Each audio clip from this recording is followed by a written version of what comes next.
It should become obvious why things like pornography, not just the accessibility of pornography, but the intensity of pornography, can negatively shape real-world romantic and sexual interactions. This is a serious concern. The discussion is happening now. The underlying neurobiological mechanisms you now understand. And this isn't to pass judgment on whether or not people like or don't like pornography. That's an ethical discussion, and it's a moral discussion that has to be decided for each individual by virtue of age, etc.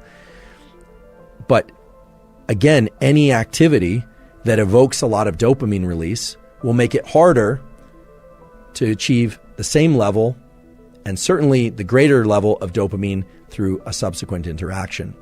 So yes, indeed, many people are addicted to pornography. And yes, indeed, many people who regularly indulge in pornography experience challenges in real-world romantic interactions. Fortunately, most people do not experience or pursue enormous increases in dopamine leading to these severe drops in baseline. Many people do, however, and that's what we call addiction.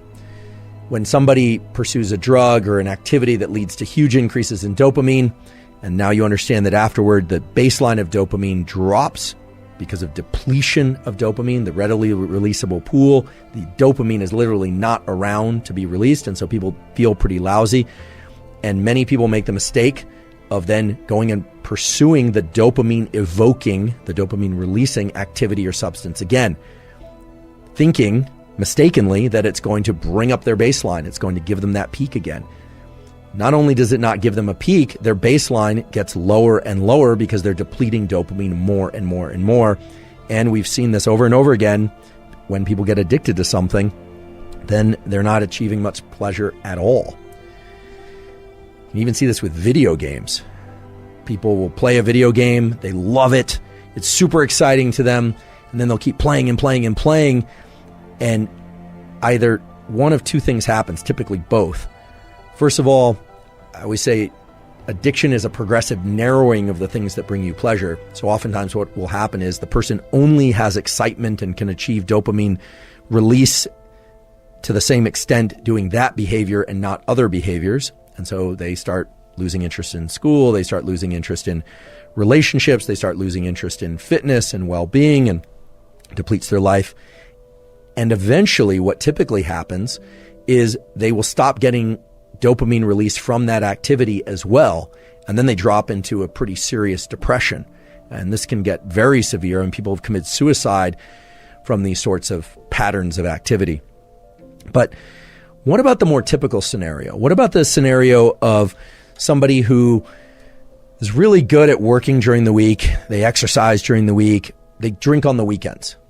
Well, that person is only consuming alcohol maybe 1 or 2 nights a week, but oftentimes that same person will be spiking their dopamine with food during the middle of the week. Now, we all have to eat, and it's nice to eat foods that we enjoy. I certainly do that.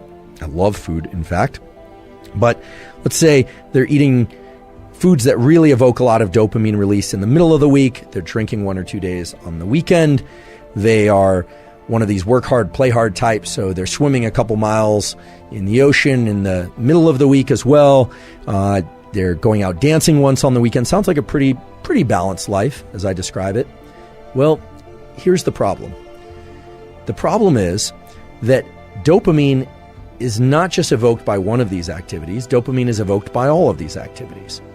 And dopamine is one currency of craving, motivation, and desire and pleasure. There's only one currency. So even though if you look at the activities, you'd say, well, it's just on the weekends, or this thing is only a couple times a week. If you looked at dopamine simply as a function, as a chemical function of peaks and baseline, it might make sense why this person, after several years of work hard, play hard, would say, yeah, I'm feeling kind of burnt out. I'm just not feeling like I have the same energy that I did a few years ago.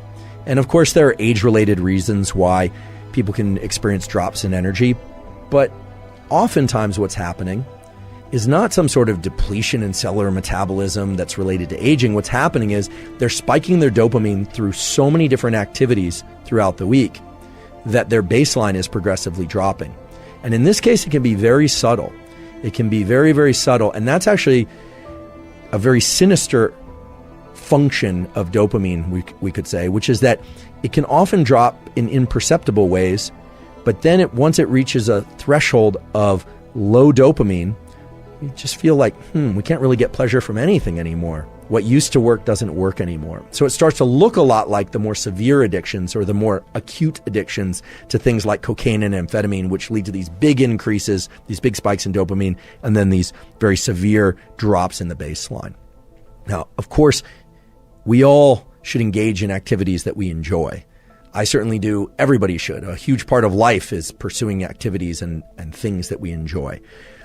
The key thing is to understand this relationship between the peaks and the baseline and to understand how they influence one another. Because once you do that, you can start to make really good choices in the short run and in the long run to maintain your level of dopamine baseline, maybe even raise that level of dopamine baseline and still get those peaks and still achieve those feelings of elevated motivation, elevated desire and craving. Because again, those peaks and having a sufficiently healthy high level of dopamine baseline are what drove the evolution of our species, and they're really what drive the evolution of anyone's life progression too. So they're a good thing. Dopamine is a good thing.